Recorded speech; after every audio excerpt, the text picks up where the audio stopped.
પક્ષી ભાઈ બધા પાણી પકડો, આપણે પૂજાનો સંકલ્પ કરીએ. તત્રાતો નિરુદ્ધાવના સિદ્ધિ અકલ કલશા અકલ સુરીશિકા વિવિધ પ્રપંચ કરીશીએ. થાળીમાં પાણી ઢોળી દો, ફરથી ચમચી પાણી પકડી રાખો. તત્રાતો નિરુદ્ધાવના સિદ્ધિ અકલ ગણેશ સૂર્યનારાયણ દાદા પૂજન પૂર્વકા પંચવાક્ય નવન્યા વાંદા તત્રાતો સ્વરૂપ પરમેશ્વર શંકરવા આયુષ્ય મંત્રપ્રાણી પવિત્ર સ્મરણ આચાર્ય ઋત્વિક પૂર્વકા સત્યનારાયણ દેવતાના કથા શ્રવણ કર્મ હોવાચરીશીએ. થાળીમાં પાણી મૂકી દો, ચમચી પાછી મૂકી દો. ડાબા હાથની હથેળીમાં પેલા ચોખા લઈ લો, જમણો હાથ ઉપર ઢાંકી દો, જમણા ઢીંચણ ઉપર મૂકી દો. સારું કર્મ કરીએ કે 100 વિઘ્નો આવે, ખરાબ કરો તો જાતે થાય. પહેલા જ્યારે ઋષિ મુનિઓ યજ્ઞયાગાદી કર્મ કરતા ત્યારે સિંગડામાં રાક્ષસો આવી યજ્ઞમાં હાડકા પડીને રાખી યજ્ઞનો વિધ્વંસ કરતા. અત્યારે શું થઈ ગયું? કળિયુગ આવ્યો. કળિયુગની અંદર સિંગડા વગરના રાક્ષસ થઈ ગયા. સારું કામ કરતા હોય અને કોઈ જીવ આડી કરે એટલે સમજ્યા એનાથી મોટો રાક્ષસ નહીં. અત્યારે તો હું માનું છું ને કળિયુગમાં મોટામાં મોટો રાક્ષસ કયો ખબર છે? બધાને જોડે હોય. પૂજા કરે છે તો પણ ખોરામાં ફોન મૂકી મચડવાનું અને ફોન મોકલો આવ્યો હોય તો મોબાઈલ મૂકી આ બધો રાક્ષસ છે. એટલે આપણે ત્યાગ કરીશું જ્યાં સુધી પૂજા કરે ત્યાં સુધી. ઘરના કેવા બાળકાની જવાન નહીં. હા, તો ડાબા હાથમાં ચોખા રાખો, જમણો હાથ ઉપર ઢાંકવાનો, દક્ષિણ દિશામાંથી પરમાત્માને રક્ષણ કરવાનું કે જ્યાં જઈએ ત્યાં દક્ષિણ દિશામાંથી હે હરિહર દાદા અમારું રક્ષા કરજો. ઓમ રક્ષો હા વિશ્વત્થવરે અભિયો નિમયો હવે. દક્ષિણ દિશામાં ચોખા ભીરી કાઢવાના છે. માથા પરથી આગળ ફેરવો. એવમ દશ દિશો રક્ષે આમુંડા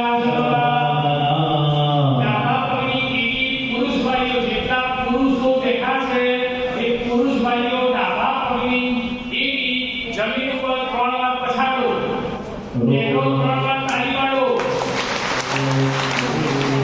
જમણા હાથની વચ્ચેની બે આંગળી પાણીમાં ડબોળો અને આંખે અને બંને કાને પાણીનો સ્પર્શ કરી દો. પાણી અડાડી દો. હાથ મૂછી કાઢો. નેત્રજો વર્ણયો સ્પર્શઃ. આ બધું શું કર્યું? પૂછવું પડે. મારા ખંચેરાઓ તાળી પડાવડાવી. શાસ્ત્રકારો કહે છે દરેક પુરુષના ડાબાની અંદર અર્ધ અંગૂઠા એટલે અડધા અંગૂઠા જેટલો પાપ પુરુષ રહ્યો છે.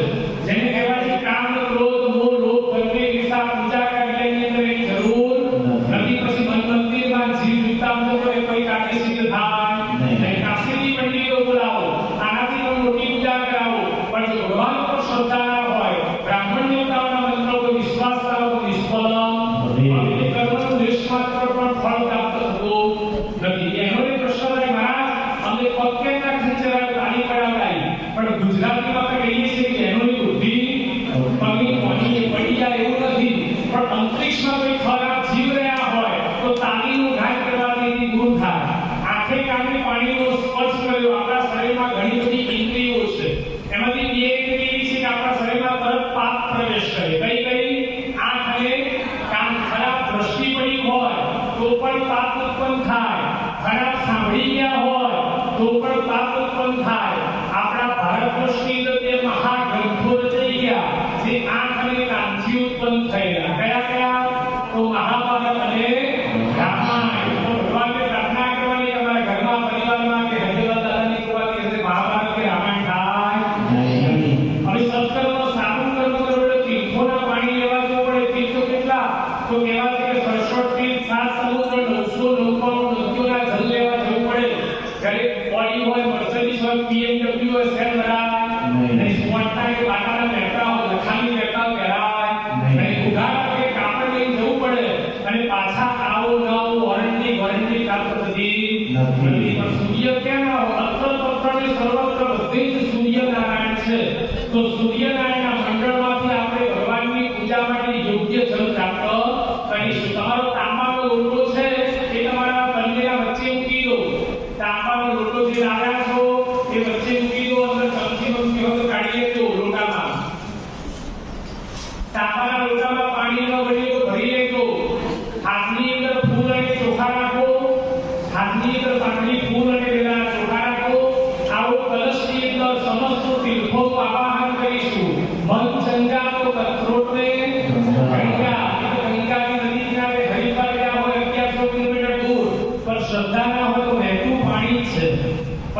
શ્રદ્ધા હોય તો મન ચંગા તો કઠોળ ને ગંગા. તો આવો ગંગા જેવા યુના જેવા તીર્થોનું આવાહન કરીએ. ઓમ સર્વાજામિ બ્રહ્મણા વંદમાન સુરાધાત્રે યજમાનો હવિષે.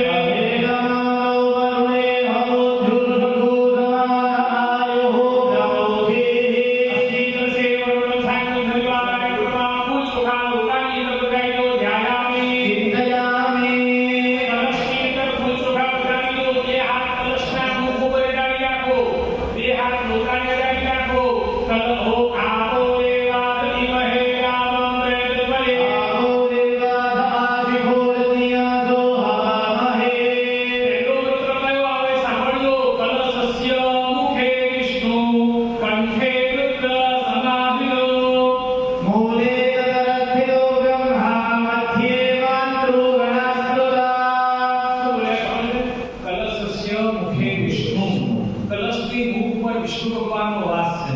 આપણા ઘરે કોઈ લગ્ન કરે છોકરાના અને લગ્ન કરી ભોગ લાવે તો ભોગને શું કરાવે ખબર છે? ચોખા લોટામાં કરીને અત્યારે પિક્ચરો જોઈ અને નવું ટ્રેક આવે છે કે ચોખાની લાત મારી ઘરમાં આવે. પણ કલશની મુખ પર વિષ્ણુ ભગવાનનો વાસ છે. કલશસ્ય મુખે વિષ્ણુ. વિષ્ણુ ભગવાનની લાત મારે તો પોતાના સ્વામી બાજુમાં જ હોય હે ને. એટલે કદી એવું નાટકો ટીવીમાં જોઈને ભૂલ કરાય નહીં. મંત્રમાં લખ્યું હું નથી કે તમારા ઘરનું કશું કહેતો નથી. મંત્રમાં એવું લખ્યું છે એવું કરતા વખત કરવા દેવાનું નહીં. વડીલ બેઠા હોય તો કે એવું ના કરાય. એટલે વડીલ કે બધું મળી જાય હા ને. કરતા છોકરાઓ દેખાદેખીનો સ્નેહ આવી ગયો કે કલશને લાભ મારી તો બધું કરાય એટલે લાભ કરાય બધું કરાય નહીં. તો આવો એ કલશના દેવતાને આવાહન કરીએ. કલશસ્ય મુખે વિષ્ણુ કંઠે રુદ્રસ્નાન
ચક્ર મુદ્રાયામ.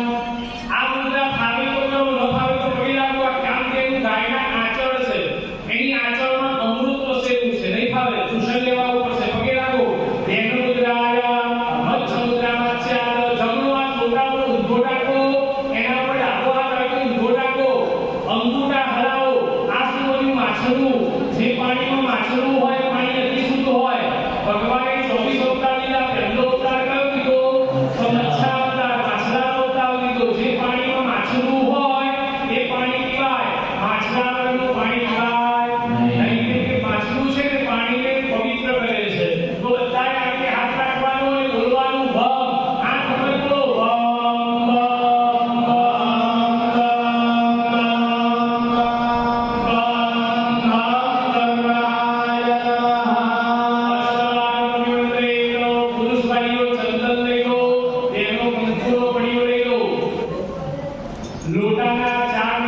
દિશા તરફ ચાંદલો કરવાનો હું કહું એટલે કોઈ ઉતાવળ કરવાની નથી.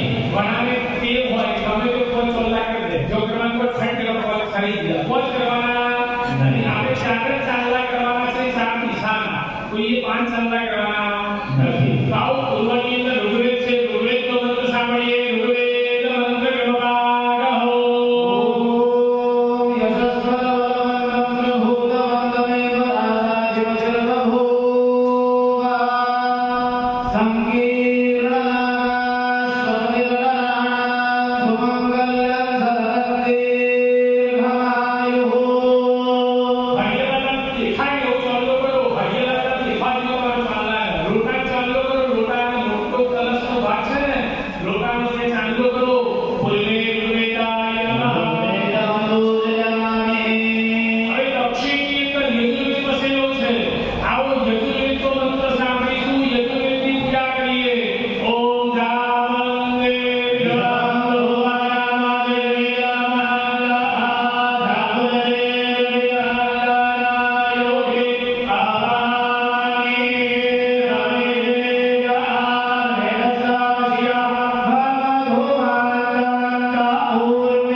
લોટાનું પાણી હલાવી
ચમચી પાછી મૂકી દો, બે હાથ આપણા આસનને લગાવી રાખો. ભોજનનું આસન ભજનમાં કે ભજનનું આસન ભોજનમાં વપરાય નહીં. આસન સિદ્ધિ કર્યા કે બેસાડીને કર્મનું કોઈ ફળ પ્રાપ્ત થતું નથી. કે કોઈ ભોજનમાં જે આસન લેતા હોય અને મહારાજે ઉગાડે છે અગિયારની કથામાં વ્યક્તિ એ આસન થાય નહીં. આપણી પૂજાનું આસન અલગ જોઈએ. તમે નોકરી ધંધાવાળા ઘણા હશે, શટર છે ને, શટર દુકાનનું શટર આવે ને, એ અઠવાડિયામાં 5 દિવસ બંધ રહે તો ધંધો ચાલે ગયા તમે ઉભા કરવો પડશે. દુકાનનું શટર અઠવાડિયામાં 4-5 વાર બંધ રહે તો ધંધો ચાલે નહીં. રોજથી ગરમ કરવી પડે. એમ પૂજાનું આસન પણ એવું જ છે. રોજ ગરમ કરો ને તો કોઈના લાંબો હાથ કરવો પડે નહીં. આપણને આપણા દેવતાઓ પર વિશ્વાસ ન હોય તો બીજે જોડાવાનું પણ કહેવાનું પડે. પણ આપણી ઉપાસના હોય તો કોઈ કશું પણ આસન સિદ્ધિ તો બીજી દેવતા હું એમ નથી કહું હૈયાલાલની માળા કરો, અંબાજીની કરો, ફલાણાની કરો. તમને જે દેવતાઓ પર શ્રદ્ધા હોય એ દેવતાની તમારા આસન પર બેસી યથાશક્તિ 1, 2, 5, 11 તમારી શક્તિ થાય ત્યાં સુધી તમારું આસન 5 મિનિટ તો ગરમ કરો. ભગવાને આપણે 24 કલાક આપે છે. 24 કલાકમાં 5 મિનિટ બહુ વધારે નથી કહેતો. તમારી શક્તિ વધારે બેસો છે બીજી વાત છે. પણ તમને જો ભગવાને શક્તિ કરોડથી વાળવાની આપી હોય તો જીવનમાં રોજ તમારા ઘરના મંદિર આગળ અથવા મંદિરમાં બેસી રોજ 5 મિનિટ તો આસન ગરમ કરવું. જો 5 મિનિટ આસન ગરમ કર્યું હશે ને તો કોઈને આગળ લાંબો હાથ કરવો પડશે નહીં. આવો બે હાથ આસનને ડાળો, આસનની સિદ્ધિ કરવાનો ભાવ કરીએ. મહિત્યમ હો હરિયન ઇમામ જતની મિથિલામ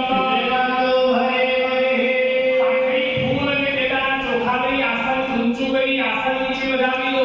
આસન સિદ્ધિ દેવતા પ્યો મહા ગંગા ખેંચવાની કમરયામે. પુરુષ ભાઈઓ જમણો હાથ ચોકી ઉપર રાખો. પુરુષ ભાઈઓ જમણો હાથ સીધા ઉપર રાખો. ચોકી રાખવી પડે. મારા તમે તો ફરવાની નથી એવી રાખી મારા નથી રાખતા. પણ શાસ્ત્રકારો કહે છે કે શિખા અને સૂત્ર દરેક હિન્દુનું પ્રતીક છે. મુસલમાન ભાઈઓ ઓળખાઈ જાય, હિન્દુ ઓળખાય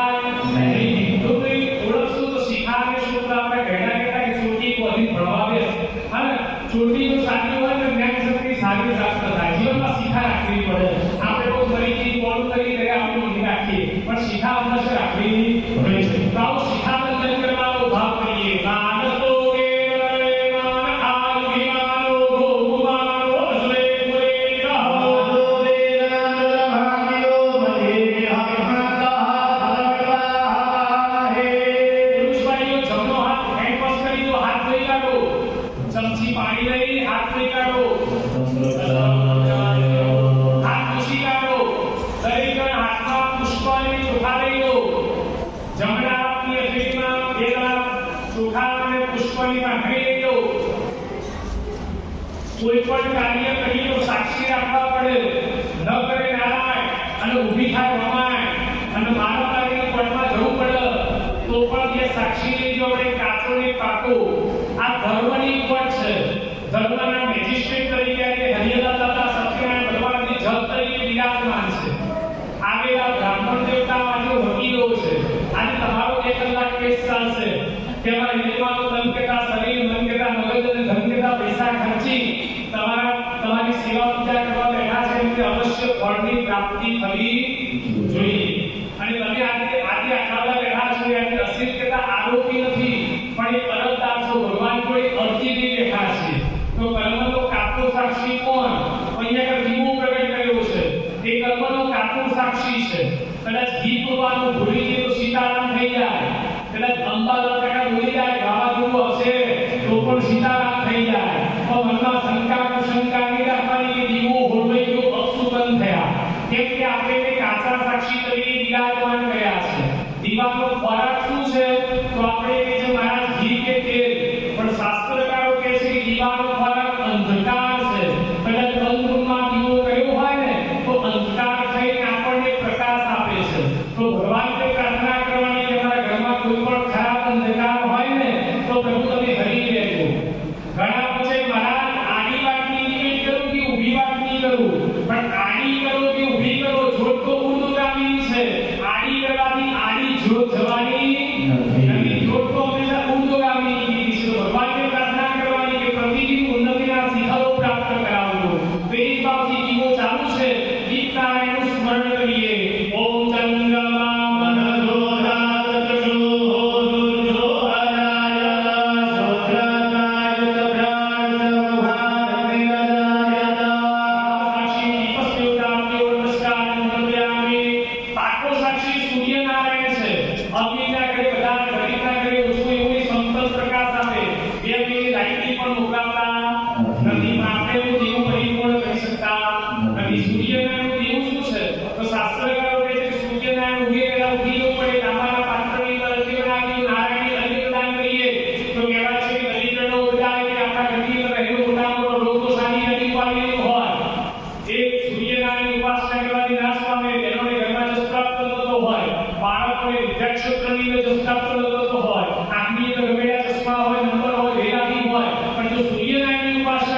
પૂજા કર્યા વગર અંદર જઈ 1000 લોટા મહાદેવજી ઉપર ચડાવે તો પણ ફળ આપતી નથી. પણ દેવી ભાગવતની અંદર 12મા સ્કંદની બીજા શ્લોકની અંદર પાછળથી વર્ણન કરેલું છે કે કોઈ પણ મનુષ્ય મહાદેવજીના મંદિરમાં જે રમાત્મા ભૈરવની માનસોપચાર પૂજા કરી તેની અંદરથી 1 લોટો પાણી ચડાવે તો 1000 લોટાનું ફળ આપું છું એવી ભાગવતની અંદર કહેલું છે. તો દક્ષિણની અંદર કોનો વાસ છે? તો ભૈરવજીનો વાસ છે. આપણને કે ભૈરવ યાદ છે કે બધું ભૈરવને કાળ ભૈરવ કેમ કે આરતીમાં આવે એટલે, પણ 64 પ્રકારના ભૈરવનું વર્ણન કર્યું છે. જેટલી દેવી છે ભૈરવ હોય ને સાવ દક્ષિણ દિશાની અંદર ભગવાન ભૈરવજીની પ્રાર્થના કરીએ કે હે ભૈરવજી દક્ષિણ દિશામાંથી મારું રક્ષણ કરજો. હરિ ઓમ ના જોગોદાનામ દીવદયો વિશિકાલહ કપટિનઃ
આવે કેમ સ્કૂલ હોય સ્કૂલની અંદર એક રૂમની અંદર 50 વિદ્યાર્થીઓ ભણતા હોય એકનો પહેલો નંબર આવે અને એક નપાસ થાય કારણ કે ધ્યાન નથી સાહેબના બોર્ડ ઉપર શું લખ્યું હોય ખબર હોય નહીં બારીમાં બહાર શું ચાલતું હોય બારીની બહાર શું ચાલતું નથી ખબર અને એટલે જેનું ધ્યાન નથી એ કાર્ય સફળ થતું નથી તો તારે આંખો બંધ રાખો ઘણાનો આંખો બંધ કરવાનું કહું તો દાખલે આપણે કેમ અહીં કોઈ એવું છે કે ખેંચી સોનાનું પહેર્યું છે બરોબર છે પૂજામાં એકાદો સોનાનું પહેર્યું છે કોઈ જૂન વાગે લઈ જશે અહીં આંખો બંધ કરવાનું કોઈ આંખો બધા બંધ કરી દેવાની હોય ને તો આવો આંખો બંધ કરી અહીં તો પછી જઈશું દાદાને નિમંત્રણ આપી દાદા પધારો પધારો પધારો ઓમ નમો ગણેભ્યો ગણપતે નમો નમો નમો ગાદેભ્યો ગણપતે નમો નમો નમો ગણેભ્યો ગણપતે નમો નમો નમો ભેરોભ્યો વિશ્વરૂપે નમો નમઃ ઓમ ગુરુવાય પિતાના પ્રભા ફૂલ ચોખા ગણપતિ બાપાની મૂર્તિ પર રાખી દો રહોત સોવાઈ પર રાખી દો ધ્યાયામે દિગજામે પછી આખી પર ફૂલની ચોખા લઈ લો સત્યનારાયણ